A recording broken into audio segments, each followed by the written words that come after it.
แต่ไม่ได้เจอทั้งคู่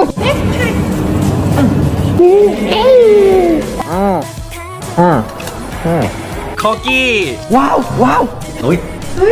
อุ้ย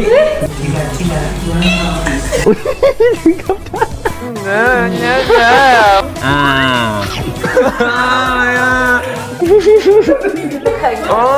แชร์ให้กันละกันเลยตอนนะ